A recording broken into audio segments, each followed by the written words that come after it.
ಯಾಕೆ ಸ್ವೀಕಾರ ಮಾಡಿಲ್ಲ?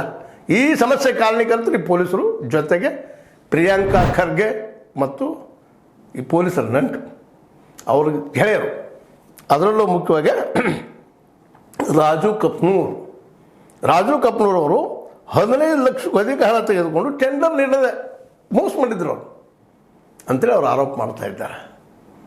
ಅದನ್ನು ನೀವು ಸ್ವೀಕಾರ ಮಾಡಿದರೆ ಬಗೆಹರಿಸಿತ್ತು. ಆದರೆ ಅದ್ರ ಹಿಂದೆ ಈ ಕಪೂರ್ ಅಥವಾ ಪ್ರಿಯಾಂಕಾ ಖರ್ಗೆ ಅವರು ಒತ್ತಡ ಇತ್ತು ಅಂಥೇಳಿ ಇಲ್ಲೇ ವಿರೋಧ ಪಕ್ಷದ ಆರೋಪ.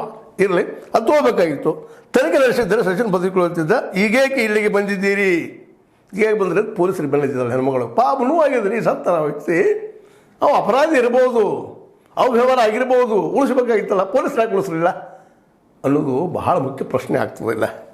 ಅದಕ್ಕೆ ಈಗೇಕೆ ಇಲ್ಲಿಗೆ ಬಂದಿದ್ದೀರಿ, ನೀವು ಮೊದಲು ಇಲ್ಲಿಂದ ಹೊರ ನಡೆಯಬೇಕು, ಹೋಗಲಿಲ್ಲ ಬೇಡ ನಮ್ಮ ಪೊಲೀಸರು ಅಂದಾಗ ಸಹಜವಾಗಿ ಸಚಿವರ ಸಮ್ಮುಖದಲ್ಲೇ ಇದ್ದ ಜಿಲ್ಲಾ ಪೊಲೀಸ್ ವರಿಷ್ಠ ಪ್ರದೀಪ್ ಗುಂಟಿ, SP JS ನ್ಯಾಮಗೌಡರು ಸೇರಿದಂತೆ ಇತರ ಪೊಲೀಸ್ ಅಧಿಕಾರಿಗಳು ಹೊರಗೆ ಹೋದರು. ನೋಡಿದ್ರು, ಇದು ಯಾರೋ ತಪ್ಪು ಮಾಡೋದು, ಪೊಲೀಸರಿಗೆ ಬರೋದು, ಪೊಲೀಸರಾಗಿ ಹಿಂಗೆ ಸಂದರ್ಭ ಮಾಡಿದ್ರು. PSI ಪೊಲೀಸರು ಎಲ್ಲರೂ ಕುಡ್ಕೊಂಡು ಸ್ವೀಕಾರ ಮಾಡಿ ತನಿಖೆ ಮಾಡಿದ್ರೆ ಉಳಿತಿದ್ರಲ್ಲ, ಅವ್ರ ಮೇಲೆ ಆರೋಪ ಬರ್ತಿರಲಿಲ್ಲ. ಅದು ಕೋರ್ಟ್ ಕಳಿಸಿಬಿಡುವಂಥದ್ದು. ಆದರೆ ಅಷ್ಟು ಸುಲಭ ಇಲ್ಲ ಇದು. ಯಾಕಂದ್ರೆ ಇಲ್ಲಿರ್ತಂಥ ವ್ಯಕ್ತಿ ರಾಜು ಕಪ್ನೂರ್.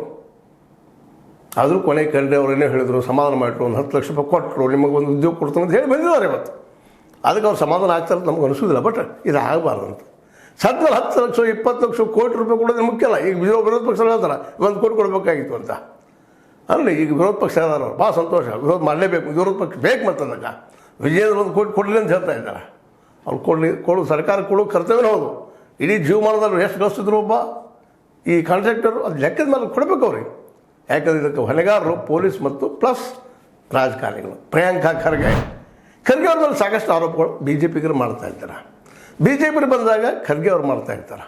ಈ ಆರೋಪ ಪ್ರತ್ಯಾರೋಪಗಳ ಹಿಂದೆ ಒಂದು ಸತ್ಯ ಇರ್ತದೆ. ಆ ಸತ್ಯ ನಿಜವಾಗಿಯೂ ಅಲ್ಲಿ ಪೊಲೀಸರಿಗೆ ಗೊತ್ತಿರ್ತದೆ.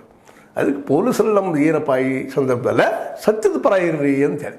ನೀವು ದುಡ್ಡು ಮಾಡಿಕೊಂಡು ಬೇಡಂದ್ರೆ ಕೇಳೋದಿಲ್ಲ. ಮತ್ತು ಆ ದುಡ್ಡು ಹೆಂಗೆ ಅದ, ಆಸ್ತಿನ ಹೆಂಗೆ ಅದ ಪ್ರಭಾವ ಅದೇನಲ್ಲಿ ಇಲ್ಲಿ ಅದನ್ನು ಇಟ್ಕೊಂಡು ಇವತ್ತು ನಮ್ಮ ವಿಜಯೇಂದ್ರು ಮತ್ತು ಅದೇ ಕಾಲಕ್ಕೆ R ಅಶೋಕ್ ಅವರು ಕೇಳ್ತಾ ಇದ್ದಾರೆ, ಏನೋ ಖರ್ಗೆ ಕುಟುಂಬಕ್ಕೆ ಅಂಬೇಡ್ಕರ್ ಸಂವಿಧಾನ ಅನ್ವಯಿಸದೆ ಅವರಿಗೆ ಇಲ್ಲ ಸಂವಿಧಾನ, ಇನ್ನೊಬ್ಬರ ಬಗ್ಗೆ ಸಂವಿಧಾನ ಬಗ್ಗೆ ಮಾತಾಡ್ತಾರೆ ಇವರು ಅಂತೇಳಿ ಆರೋಪ ಮಾಡ್ತಾ ಇದ್ದಾರೆ.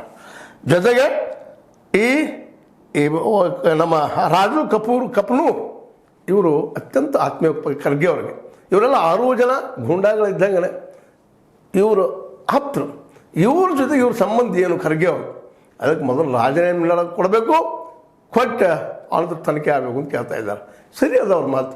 ಯಾಕಂದರೆ ಇದು ಹಿಂದೆ ನಮ್ಮ ಬೆಳಗಾವಿಯ ನಿಮಗೆ ಗೊತ್ತದ ಆ ಸಂದರ್ಭದಲ್ಲಿ ಸಂತೋಷ್ ಪಾಟೀಲನವರು ಆತ್ಮಹತ್ಯೆ ಮಾಡ್ಕೊಂಡಾಗ ಇದೇ KS ಈಶ್ವರಪ್ಪನವರು ರಾಜೀನಾಮೆ ಕೊಡ್ತಾರೆ, ಈ ಕಾಂಗ್ರೆಸ್ಗೆ ಬಿಟ್ಟಿರಲಿಲ್ಲ. ಈಗ ಅದನ್ನು ಅವರು ರೆಫರ್ ಮಾಡ್ತಾ ಇದ್ದಾರೆ. ನೀವು ಮೊದಲು ರಾಜೀನಾಮೆ ಕೊಡ್ರಿ ಖರ್ಗೆ ಅವರು ಅಂತಾರೆ. ಪ್ರಿಯಾಂಕಾ ಖರ್ಗೆ ಅವರು ಸುತ್ತ ಹೊತ್ತು ಬೆಳೀಲಿಕ್ಕಂತ ಎತ್ತನ್ನು ಉಳಿದುಕೊಳ್ತಾರೆ ಹೋಗ್ತಾರೆ ಅಂತಾರೆ. KS ಈಶ್ವರಪ್ಪರು ಉಳ್ಕೊಂಡ್ರು, ಅದು ನಮ್ಗೆ ಗೊತ್ತದ. ರಿಪೋರ್ಟ್ ಆಯಿತು, ಮುಗಿದೋತು. ಸಂತೋಷ್ ಪಾಟೀಲ್ ನ್ಯಾಯ ಸಿಗ್ತೋ ಇಲ್ಲೋ ಅದು ಬೇರೆ ವಿಷಯ. ಇಲ್ಲಿ ಇದು ಹಾದಿಯಲ್ಲಿ ಹೋಗುವಂಥದ್ದು. ಯಾಕಂದ್ರೆ ರಾಜಕಾರಣ ಒಂದಾಗ್ತಾರೆ. ಇದು ಹೊಂದಾಣಿಕೆ ರಾಜಕಾರಣ. This is called the mutual understanding politics. ಇದನ್ನೆಲ್ಲ ಯತ್ನಾಳು ಹೇಳ್ತಾ ಇರ್ತಾರೆ ಮೇಲಿಂದ, ಹೊಂದಾಣಿಕೆ ರಾಜಕಾರಣ ಮಾಡ್ತಾರೆ ಅಂತ. ಅದ ಇದು ಯಾರನ್ನ ಎಲ್ಲರೂ ಅವ್ರನ್ನ ಉಳಿಸ್ಕೊಡೋದನ. ಅದಕ್ಕೆ ಜನಸಾಮಾನ್ಯರಾಯ್ತು, ಕಾಂಟ್ರಾಕ್ಟರ್ ಆಯ್ತು, ಪೊಲೀಸರಾಯ್ತು, ತಮ್ಮ ಅವರು ಪೊಲೀಸರು ಉಳ್ಕೊಂಡು ಹೋಗಿಬಿಡ್ತಾರೆ. ಇದ್ರಾಗ ಯಾವ ಪೊಲೀಸರು ಶಿಕ್ಷೆ ಆಗೋದು ಅಷ್ಟರಲ್ಲ, ಸಸ್ಪೆಂಡ್ ಆಗ್ತಾರೆ, ಮತ್ತು 4 ದಿವಸ ಮತ್ತೊಂದು ಯಾವ್ದು ಪೊಲೀಸ್ ಸ್ಟೇಷನ್ಗೆ ಬಂದಿರ್ತಾರೆ, ಮುಗಿದವ್ರು ಬೇಕು ಅವ್ರಿಗೆ. ಯಾಕಂದರೆ ಅಧಿಕಾರಶಾಹಿ ವರ್ಗದವ್ರು ಭಾಳ ಮುಖ್ಯ ಇರ್ತಾರೆ.